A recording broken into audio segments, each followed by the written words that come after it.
श्रीगुरुभ्यो नमः। हरि ओम। ओम नमो भगवते वासुदेवाय।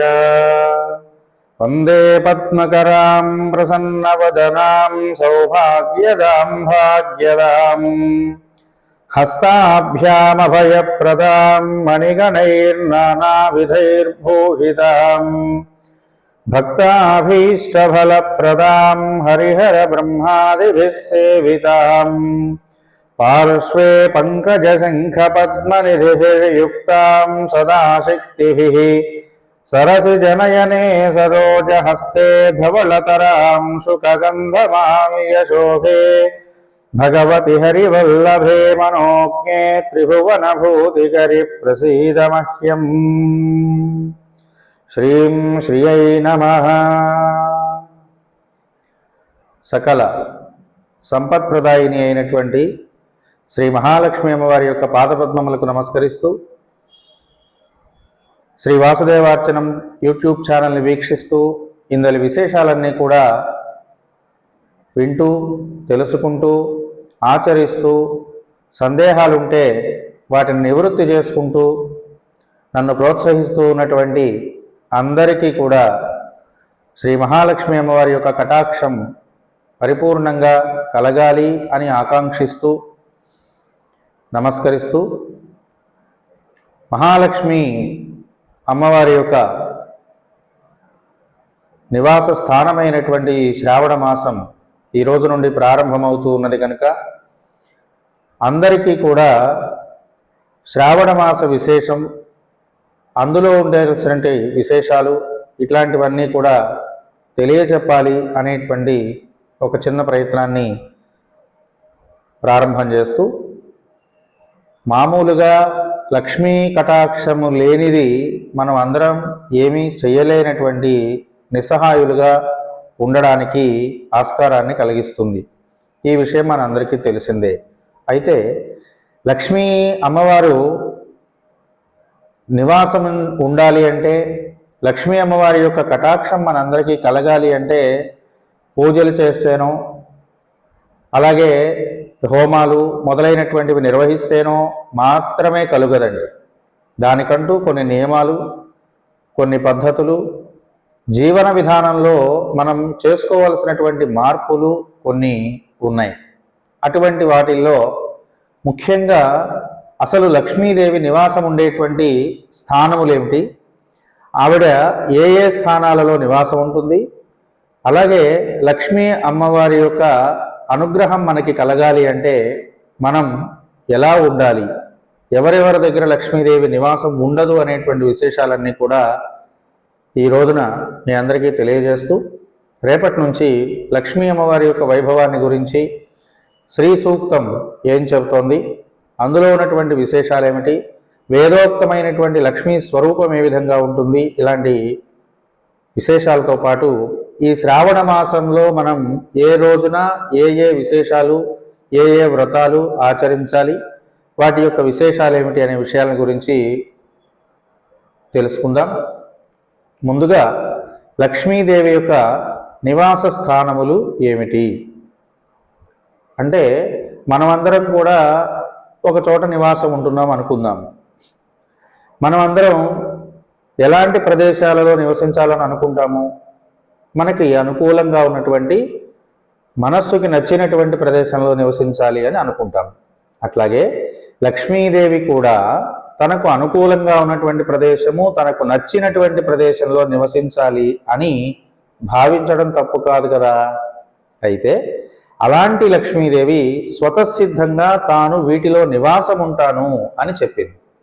అట్లా చెప్పబడినటువంటి స్థానాలలో మొట్టమొదటగా మనం గుర్తించదగినటువంటి వస్తువులు కొన్ని ఉన్నాయి.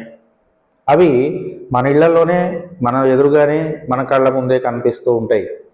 అయితే వాటిని మనం నిర్లక్ష్యం చేస్తూ ఉంటాం కొన్ని కొన్ని సందర్భాల్లో. అందువల్ల ఆ లక్ష్మీ కటాక్షం మనకి దూరం అవుతూ ఉంటుంది. అలా ఉండకుండా ఉండడానికి అసలు లక్ష్మీదేవి నివాసం ఉండే స్థానాలు ఏమిటో తెలుసుకుని వాటిని జాగ్రత్తగా కాపాడుకోవడం మానవులుగా మనం చేయవలసినటువంటి పని. జీవన విధానంలో మనం చేసుకోవాల్సినటువంటి మార్పులలో ఇది ప్రధానమైనటువంటిది అని మనం గుర్తించాలి. అట్లా ఉన్నటువంటి లక్ష్మీదేవి ఏ ఏ స్థానాలలో నివాసం ఉంటుంది అని అంటే, మనం అందరం కూడా బతకడానికి ఆధారం అన్నం. జీవులన్నిటికీ కూడా ఆహారమే ప్రధానమైనటువంటి జీవనాధారం. కనుక లక్ష్మీదేవి ప్రధానంగా నివాసం ఉండేటువంటి స్థానం అన్నము. కాబట్టి అన్నాన్ని వృధా చేయడం, ఎక్కడ పడితే అక్కడ పడేయడం ఇలాంటి పనులు చేయకూడదు అని మనం తెలుసుకోవాలి. లక్ష్మీ స్వరూపంగా అన్నాన్ని భావించగలగాలి. ఇక రెండవది, ఆ ఆహారం రుచికరంగా ఉండి మనం అందరం కూడా స్వీకరించడానికి అవకాశాన్ని కల్పించేటువంటిది ఏది అంటే ఉప్పు. లక్ష్మీదేవి నివాస స్థానాల్లో ఉప్పు రెండవ స్థానాన్ని అలంకరిస్తూ ఉన్నది. అట్లాగే ఇక మనం నివాసం ఉండేటువంటి ఇంటికి సంబంధించి ప్రధాన ద్వారానికి ఉన్నటువంటి గడప లక్ష్మీదేవి నివాస స్థానం. ఎల్లప్పుడూ కూడా ఆ గడపలో ఆవిడ నివాసం ఉంటుంది అని గ్రహించాలి. అట్లాగే ఆ గడపకి ముందు మనం అర్చించేటువంటి తులసి లక్ష్మీ నివాస స్థానం. ఆ తులసీదేవిని జాగ్రత్తగా కాపాడుకోవడం కూడా మనం అందరం చేయవలసినటువంటి పని. అట్లాగే స్త్రీలందరూ ధరించేటువంటి గాజులు, వీటిల్లో లక్ష్మీదేవి నివాసం ఉంటుంది. అట్లాగే ఇల్లంతా కూడా శుభ్రపరిచి మనం జాగ్రత్తగా ఓ ప్రక్కన ఉంచేటువంటి చీపురు లక్ష్మీదేవికి నివాస స్థానం. అట్లాగే సాలగ్రామము అనేటువంటి ఒక శిల, ఈ సాలగ్రామ శిల లక్ష్మీదేవి నివాస స్థానం. అట్లాగే స్త్రీలందరూ కూడా ముత్తైదవతనానికి ఆదర్శంగా ఆధారంగా భావిస్తూ ఉండేటువంటి మాంగళ్యం లక్ష్మీ నివాస స్థానం. అట్లాగే పవిత్రమైనటువంటి స్థలము లక్ష్మీదేవి నివాస స్థానం. పవిత్రమైన స్థలము అంటే మనం ఇంట్లో పూజ చేసుకునేటువంటి గది కావచ్చు, లేదా పూజా మందిరం కావచ్చు, లేదా దేవాలయము, అట్లాగే పవిత్ర నదులు మొదలైనటువంటివన్నీ కూడా లక్ష్మీ నివాస స్థానములే. పవిత్రంగా మనం ఏ వస్తువులైతే భావిస్తున్నామో అవి, పవిత్రంగా మనం భావించేటువంటి పుణ్యక్షేత్రాదులు మొదలైనటువంటివన్నీ కూడా లక్ష్మీ నివాస స్థానములుగా మనం గ్రహించాలి. అట్లాగే తాటి ఆకులు లక్ష్మీ నివాస స్థానములు. అందుకని మనం పెళ్ళిళ్ళప్పుడు అలాంటప్పుడు పందిరి వేయండి, ఎందుకంటే లక్ష్మీదేవి ఇంటి ముందు ఉన్నట్లుగా భావన కోసం అని చెప్పి తాటి ఆకులతో పందిరి వేస్తాం. అట్లాగే ప్రతి ఇంటి ముందు కూడా ముగ్గులు పెడుతూ ఉంటాం. ఈ ముగ్గు లక్ష్మీ నివాస స్థానం. ఇంటి ముందు ఎంత అందంగా మనం ముగ్గులు వేస్తున్నామో అంత అందంగా లక్ష్మీదేవి నివాసించి ఉంటుంది ఆ ఇంటి యందు అని. కాబట్టి ముగ్గులు లక్ష్మీదేవి యొక్క నివాస స్థానములు. వీటితో పాటు పాలు లక్ష్మీ నివాస స్థానం. అందుకనే పాలు తాగడం వల్ల ప్రతి వాళ్ళకి కూడా లక్ష్మీ అనుగ్రహం అనేటువంటిది ఉంటుంది అని పాడి పరిశ్రమనిచ్చేటువంటి ఆ పశువులన్నింటినీ కూడా లక్ష్మీ స్వరూపాలుగా భావించడం జరుగుతోంది. అట్లా పాలు, వాటితో పాటు మనకి అత్యంత జీవనాధారమైనటువంటి నీరు, నీటి యందు కూడా లక్ష్మీదేవి నివసించి ఉంటుంది. అట్లాగే మానవుల లోపల ఉన్నటువంటి భక్తి, ఈ భక్తి లక్ష్మీ నివాస స్థానం. ఏ మానవుడికి భక్తి ప్రపత్తులు ఉంటాయో ఆ మానవుడు సంపదలతో తొలతూగుతూ ఉంటాడు అని. అంచేత భక్తి కూడా లక్ష్మీ నివాస స్థానమే. దీంతో పాటు శ్రద్ధను కలిగి ఉండడం, శ్రద్ధ యందు లక్ష్మీదేవి నివాసం ఉంటుంది. ప్రతి వాళ్ళకి కూడా చేసే పని యందు శ్రద్ధ అనేటువంటిది ఉండాలి. అలాంటి శ్రద్ధ లక్ష్మీదేవికి చాలా అత్యంత ప్రీతిపాత్రమైనటువంటి నివాస స్థలం. దాంతోపాటు శుభ్రత, శుచి, శుభ్రంగా ఉండడం, శుచిగా ఉండడం అనేటువంటిది లక్ష్మీదేవికి నివాస స్థానం. శుభ్రము అనేటువంటి యొక్క స్థితిలో లక్ష్మీదేవి నివసించి ఉంటుంది. కనుక ఏ వ్యక్తులు, ఏ ఇల్లు, ఏ ప్రాంతము శుభ్రంగా శుచిగా ఉంటుందో అందు లక్ష్మీదేవి నివసించి ఉంటుంది అని. అట్లాగే గుమ్మం, వాకిలికి సంబంధించి తోరణంలాగా ఉండేటువంటి గుమ్మం. ఈ గుమ్మము, ప్రధాన గుమ్మం ఏదైతే ఉన్నదో అది లక్ష్మీదేవి యొక్క నివాస స్థానము. దాంతోపాటుగా పసుపు, కుంకుమ, ఈ రెండు మంగళద్రవ్యములు అని మనం పిలుస్తాం. ఈ మంగళద్రవ్యములైనటువంటి రెండు కూడా లక్ష్మీదేవి యొక్క నివాస స్థానములే. వీటితో పాటు మనం నుదుటన ధరించేటువంటి యొక్క తిలకం, బొట్టు, ఈ బొట్టులో కూడా లక్ష్మీదేవి నివసించి ఉంటుంది. దాంతోపాటు పాపిడ అని మనం తలలో తీసుకునేటువంటి పాపిడి యందు లక్ష్మీదేవి నివాసం ఉంటుంది. అట్లాగే ఏ ఇల్లు లేదా ఏ వ్యక్తి ప్రశాంతంగా ఉంటాడో ఆ ప్రశాంతత యందు లక్ష్మీదేవి నివాసం ఉంటుంది. ప్రశాంతత, శాంతి అనేటువంటిది లక్ష్మీదేవి యొక్క నివాస స్థలము. దాంతోపాటు ప్రకృతిలో ఉన్నటువంటి చెట్లు, తోటలు ఇట్లాంటి వాటి యందు లక్ష్మీదేవి నివాసం ఉంటుంది. దాంతోపాటు మారేడు దళముల యందు లక్ష్మీదేవి నివాసం ఉంటుంది. దాంతోపాటుగా తామర పుష్పములు, సువాసన వచ్చేటువంటి పుష్పములు ఏవైతే ఉన్నాయో వాటి యందు లక్ష్మీదేవి నివసిస్తుంది. అట్లాగే మనం ప్రార్థన చేస్తూ పూజిస్తూ ఉండేటువంటి గోవు యొక్క పృష్ఠభాగం అంటే వెనుక పక్కన లక్ష్మీదేవి నివసించి ఉంటుంది. గో పృష్ఠం లక్ష్మీ నివాసం. అట్లాగే అనేక రకాలైనటువంటి పనులు చేస్తూ సమాజంలో ఒక ఉన్నతమైనటువంటి స్థానాన్ని అలంకరించినటువంటి వ్యక్తులుగా స్త్రీలు గుర్తించబడుతున్నారు. అలా గుర్తించబడేటువంటి స్త్రీలలో కూడా ఏ స్త్రీలలో అంటే సౌమ్య గుణము కలిగినటువంటి స్త్రీలలో సౌమ్యత అనేటువంటిది ఉండాలి. అలా ఉన్నటువంటి స్త్రీలు లక్ష్మీ నివాస స్థానములు. అంతేగాని కోపపడుతూ రౌద్రంగా ఉంటూ ఎప్పుడు ఏదో ఒక రకమైన అశాంతితో ఉంటూ అలాంటి స్త్రీల యందు లక్ష్మీదేవి ఉండదు.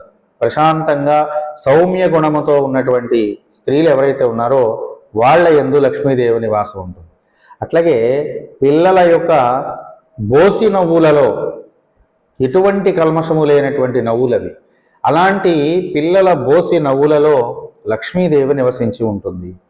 అట్లాగే ఇంట్లో ఉన్నటువంటి ఆడపిల్లల యొక్క నవ్వుల యందు లక్ష్మీదేవి నివసించి ఉంటుంది. కాబట్టి ఆడపిల్లలు, చిన్నపిల్లలు ఎప్పుడూ కూడా నవ్వుతూ చలాకీగా సరదాగా ఉన్నప్పుడే లక్ష్మీదేవి ఆ ఇంటి యందు నివసించి ఉంటుంది అని. అట్లాగే బ్రాహ్మణులు, విద్వాంసులు మొదలైనటువంటి వాళ్ళు లక్ష్మీ నివాస స్థానములు.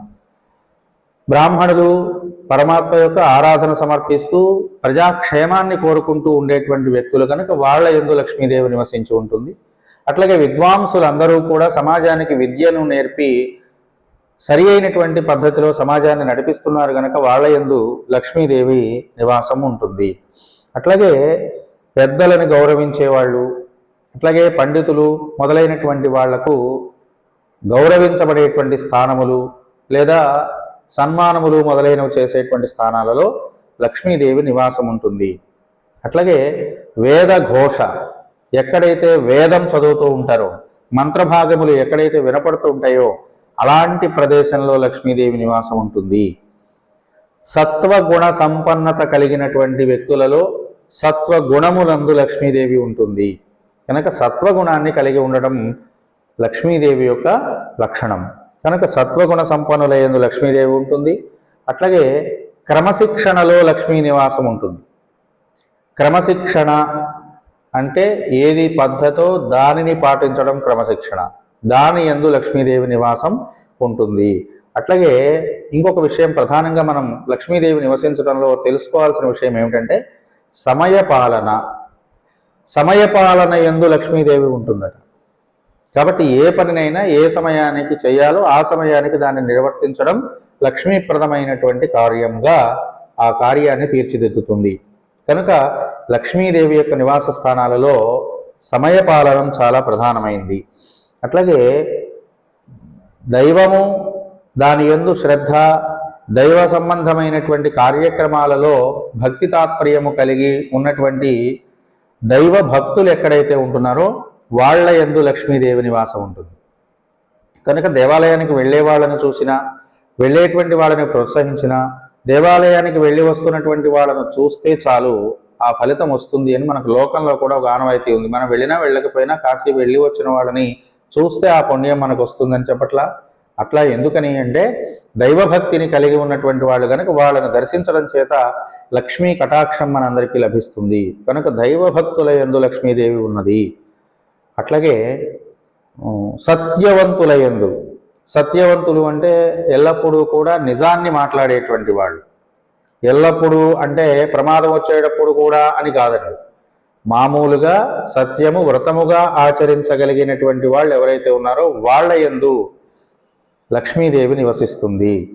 దాంతోపాటు సలక్షణమైనటువంటి గృహాలు, సలక్షణమైన గృహములు అంటే శుభ్రంగా ఉండటం, ఎల్లప్పుడూ కూడా శుచిగా, అవసరమైనంత మేరకు కుటుంబ సంబంధమైనటువంటి వ్యవహారములను జాగ్రత్తపరచడం, దుమ్ము ధూళి బూజులు మొదలైనవి లేకుండా ఉండటం, ఇట్లాంటి లక్షణయుక్తమైనటువంటి ఇళ్ల యందు లక్ష్మీదేవి నివసిస్తుంది. అట్లాగే జయ జయ ధ్వానములు, జెండాలు మొదలైన వాటిలో లక్ష్మీదేవి నివసిస్తుంది. అంతేకాకుండా వీరులు, శక్తివంతులు ఎవరైతే ఉన్నారో వాళ్ళు, ఇప్పుడు మనం అందరం ఉదాహరణకు ఆర్మీ మొదలైనటువంటివి, నేవీలు ఇలాంటి వాటిల్లో యుద్ధాలు చేయడం కోసం దేశ సరిహద్దుల యందు అట్లాంటి చోట నివసిస్తుంది. మనల్ని అందరినీ కాపాడుతూ ఉన్నటువంటి వీరులలో లక్ష్మీదేవి నివసిస్తుంది. అట్లాగే ఏనుగుల యొక్క కుంభస్థలముల యందు లక్ష్మీదేవి ఉంటుంది. ఏనుగులు లక్ష్మీ స్వరూపములు. అట్లాగే గోవులు లక్ష్మీ స్వరూపములు, పాడి పంటలు లక్ష్మీ నివాస స్థానములు. వీటితో పాటు రత్నాలు, నవరత్నాలు అని మనం చెప్పుకునేటువంటి రత్నాలు ఏవైతే ఉన్నాయో అవన్నీ కూడా లక్ష్మీదేవికి నివాస స్థానములే. దాంతోపాటు అద్దాలు, శంఖనాదము మొదలైనవి కూడా లక్ష్మి నివసించేటువంటి ప్రదేశాలు. వీటితో పాటు ఘంటానాదం, మనం అందరం కూడా పూజ చేయాలనగానే గంట వాయించడం అలవాటు కదా. అదిగో ఆ ఘంటానాదం ఎందుకు చేస్తున్నామంటే అది లక్ష్మీ ప్రదమైనటువంటి స్థితి కనుక ఘంటానాదము లక్ష్మీ నివాస స్థానము. దాంతోపాటు హరిహరులకు చేసేటువంటి అర్చన లక్ష్మీ నివాసము స్థానము. దాంతోపాటుగా పండ్లు, చక్కనైనటువంటి పండ్ల యందు లక్ష్మీదేవి నివసిస్తుంది అని మనందరికీ కూడా పెద్దలు చెప్పారు. అంతేకాకుండా మంగళ వాయిద్యముల యందు, దీపమునందు లక్ష్మీదేవి ఎల్లప్పుడూ కూడా నివసించి ఉంటుంది. వాటితో పాటుగా కర్పూర హారతి యందు, చెట్ల యందు, స్నేహపూరితమైనటువంటి వాతావరణం ఎక్కడైతే ఉన్నదో అక్కడ లక్ష్మీదేవి నివసిస్తుంది. దాంతోపాటుగా ఆరోగ్యమునందు కూడా లక్ష్మీదేవి ఉంటుంది. ధర్మబుద్ధి కలిగి ఉన్నటువంటి వాళ్ళ దగ్గర లక్ష్మీదేవి నివసిస్తుంది. న్యాయస్థానముల యందు లక్ష్మీదేవి ఉంటుంది. ఎక్కడైతే సదాచార సంపన్నులు ఉంటున్నారో, ఆచారాలు చక్కగా పాటిస్తూ ఉన్నటువంటి వాళ్ళు ఎక్కడైతే ఉన్నారో అక్కడ లక్ష్మీదేవి తప్పనిసరిగా నివసిస్తుంది అని మనకు వేదములు, ఉపనిషత్తులు, పెద్దలు అందరూ కూడా ఉపదేశించినటువంటి విషయాలండి. కాబట్టి మనం అందరం ఏం చేయాలి అంటే జీవన విధానంలో ఇప్పుడు నేను చెప్పినటువంటి ఈ స్థానములన్నింటినీ కూడా జాగ్రత్తగా కాపాడుకోవాలి. అలా కాపాడుతూ ఉండటం, జాగ్రత్త చూస్తూ ఉండటం, అట్లాగే వాటి యందు శ్రద్ధ, భక్తి, సదాచార సంపన్నతలను కలిగి ఉండటం వల్ల లక్ష్మీదేవి మిమ్మల్ని అనుగ్రహిస్తుంది. కాబట్టి పూజలు చేయాల్సిన పని లేకపోయినా, హోమాలు ఇట్లాంటివి చేయలేకపోయినా ఈ చిన్న చిన్న విషయాలు తెలుసుకుని జాగ్రత్తగా కనుక ఉన్నట్లయితే మనకు అమ్మవారి యొక్క దయ కలుగుతుంది అని గ్రహించండి. అట్లాగే లక్ష్మీదేవి ఉండే స్థానాలేవో తెలుసుకున్నాం కదా. ఇక లక్ష్మీదేవి ఎక్కడెక్కడ ఉండదో తెలుసుకుందాం. లక్ష్మీదేవి తను ఉండలేనటువంటి ప్రదేశాలు కొన్ని ఉన్నాయి. అలాంటి ప్రదేశాలలో మొట్టమొదటిది ఏమిటయా అంటే ఏ ఇంటికి సింహద్వారం దగ్గర అంటే ప్రధాన ద్వారం దగ్గర చిందరవందరగా చెప్పులు వదిలిపెట్టి ఉంటాయో ఆ ఇంట్లో లక్ష్మీదేవి ఉండదు. ఖచ్చితంగా చెప్పబడుతోంది. ఇళ్ల ముందు చెప్పులు ఎట్టా పడితే అట్టా పిచ్చి పిచ్చిగా రాగానే ఏం చేస్తాం మనం అంటే చెప్పులు అక్కడ విసిరేసేసి గబగబా లోపలికి వెళ్ళిపోతుంటాం. అట్లాంటి ఇంట్లో లక్ష్మీదేవి ఉండదు. దాంతోపాటుగా గడపని తొక్కి ఇంట్లోకి వెళ్ళే ఇంట్లో లక్ష్మీదేవి ఉండదు. ఎందుకని అంటే గడప లక్ష్మీ స్వరూపం. ఆవిడని తొక్కి పెట్టి మనం లోపలికి వెళితే ఆవిడకి ఎందుకు కటాక్షిస్తుందండి? ఇవ్వదు కదా. కాబట్టి గడపలు తొక్కకూడదు. అట్లాగే కాళ్ళు కడుగుకోకుండా ఇంటికి లోపలికి వెళ్ళడం, కాళ్ళు కడుక్కోకుండా ఇంట్లోకి వెళ్ళిన లక్ష్మీదేవి కటాక్షించదు. ఆ ఇంట్లో లక్ష్మీదేవి ఉండదు. అట్లాగే గడపకి అటొక కాలు ఇటొక కాలు వేసి మధ్యలో గడప ఉండేలాగా నిలబడి ఉండటం, అట్లాంటివి చేసినా లక్ష్మీదేవి ఉండదు. దాంతోపాటు గడప మీద కూర్చోవటం, ఆ గడప మీద కూర్చుని తుమ్మటం, తుమ్మకూడదని ఎందుకంటున్నామంటే తుమ్మితే తుంపరలు పడతాయి. అలా తుంపరలు పడితే ఆ లక్ష్మీదేవి స్వరూపమైనటువంటి గడప ఎంగిలి అవుతుంది. కనుక అలా పనులు చేయవద్దు, గడపని అపవిత్రం చేయవద్దు అని పెద్దలందరూ ఇట్లాంటి నియమాలు చెప్పారు. గడప మీద కూర్చోవడం కానీ లేదా కూర్చున్నటువంటి వాళ్ళు తుమ్మడం కానీ ఇట్లాంటి పనులు చేయకూడదు. ప్రధాన ద్వారాన్ని అయినటువంటి సింహద్వారం యందు మనం తీసుకోవాల్సినటువంటి లక్షణాలతో ఇవి. అట్లాగే ఈ విషయాలు తెలుసుకోకపోతే లక్ష్మీదేవి మన ఇంట్లో ఉండదు. దీంతో పాటుగా శుచి శుభ్రత ఉన్నటువంటి ఇంట్లోనే లక్ష్మీదేవి ఉంటుందని కదా మనం చెప్పుకున్నాం. కాబట్టి ఇల్లంతా కూడా ఎప్పుడూ శుభ్రంగా ఉండేలాగా ప్రయత్నం చేయాలి. దాంతోపాటు ఇంట్లో పనికిరానటువంటి వస్తువులు కానీ, విరిగిపోయినటువంటి వస్తువులు కానీ, చెడిపోయినటువంటి వస్తువులు కానీ ఉండకుండా జాగ్రత్త పడాలి. అలా ఉన్నటువంటి వస్తువులను ఎప్పటికప్పుడు తీసివేసి బయట పడవేయడం అనే పని చేస్తే ఆ ఇంట్లో లక్ష్మీదేవి నివాసం ఉంటుంది. అంతేకాకుండా ఏ ఇంటి ముందు అయితే తెల్లవారేసరికల్లా చక్కగా చిమ్మి నీళ్లు చల్లి ముగ్గులు పెట్టబడి ఉంటాయో, ఏ ఇంటి ముందు ముగ్గులు ఉంటాయో ఆ ఇంట్లోకి లక్ష్మీదేవి ప్రవేశిస్తుంది. అలా ముగ్గులు పెట్టనటువంటి ఇంట్లోకి లక్ష్మీదేవి వెళ్ళదు అని ధర్మం. అట్లాగే ఇంకొక విషయం ఏంటంటే, ఇది చాలా ప్రధానమైనటువంటి విషయం అండి. ఇంట్లో ఉన్నటువంటి ఇల్లాలు స్త్రీలు ఎవరైతే ఉన్నారో వాళ్ళు, ఆ స్త్రీ గట్టిగా గొంతుతోటి అరుస్తూ ఉండడం, కేకలు వేస్తూ ఉండడం, గట్టిగా మాట్లాడుతూ ఉండడం, అట్లాగే నట్టింట్లో కూర్చొని చెడు మాటలు మాట్లాడుతూ ఉండడం, నట్టింట్లో తిట్లు తిడుతూ ఉండడం, ఇట్లాంటి పనులు చేసే స్త్రీలు ఉన్న ఇల్లు లక్ష్మీ నివాసము కాదు. కనుక స్త్రీలు సౌమ్యంగా ఉండి సత్వగుణ సంపన్నతను కలిగి ఉండి ఏ ఇల్లు అయితే ఉంటుందో ఆ ఇంట్లో లక్ష్మీదేవి నివాసం ఉంటుందే తప్ప ఇంటి ఇల్లాలు గట్టిగా అరుస్తూ కేకలు పెడుతూ తిట్టుతూ ఇట్లాంటి పనులు చేస్తూ ఉంటే ఆ ఇంట్లో లక్ష్మీదేవి ఉండదు. అంతేకాకుండా భార్యాభర్తలు పరస్పరము ఎప్పుడు కూడా గొడవలు పడుతూ కొట్టుకుంటూ అరుచుకుంటూ తిట్టుకుంటూ చికాకుగా ఉంటారో ఆ ఇంట్లో లక్ష్మీదేవి నివాసం ఉండదు. అట్లాగే ఏ ఇంట్లో అయితే స్త్రీలు అసంతృప్తిగా ఉంటారో, సంతృప్తి లేకుండా ఎప్పుడు ఏదో కోల్పోయిన వాళ్ళలాగా ముఖాలతో ఉంటారో అలాంటి ఇంట్లో లక్ష్మీదేవి నివాసించదు.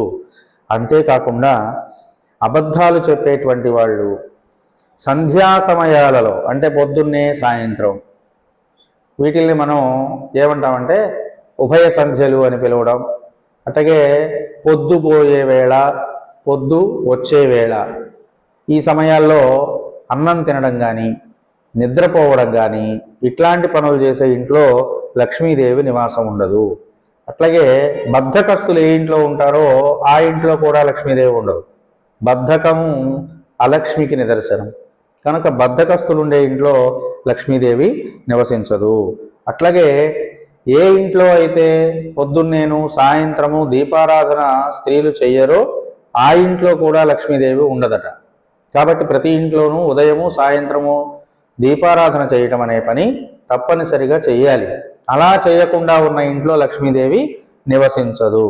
అంతేకాకుండా అతిగా మాట్లాడేటువంటి వాళ్ళు మగవాళ్ళైనా ఆడవాళ్ళైనా సరే, అతిగా మాట్లాడేవాళ్ళు కానీ, అట్లాగే గురువులు పెద్దలు ఇట్లాంటి వాళ్ళని అగౌరవపరచటం, అంటే వాళ్ళని పట్టించుకోకపోవడం కానీ, గౌరవంగా మర్యాదగా చూడకపోవడం, ప్రేమగా చూడకపోవడం కానీ ఇట్లాంటివి చేసే ఇంట్లో లక్ష్మీదేవి నివసించదు.